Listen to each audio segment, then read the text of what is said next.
Police we have in our land are terrorists in uniform.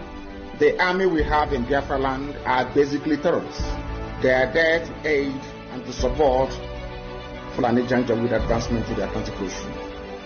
And we are there to stop them, and we are stopping them, and will continue to stop them.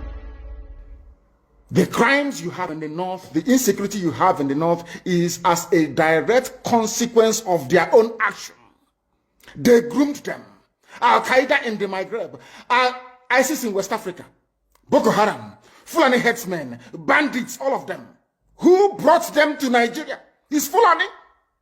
Fulani brought them into Nigeria. El Rufai brought them in.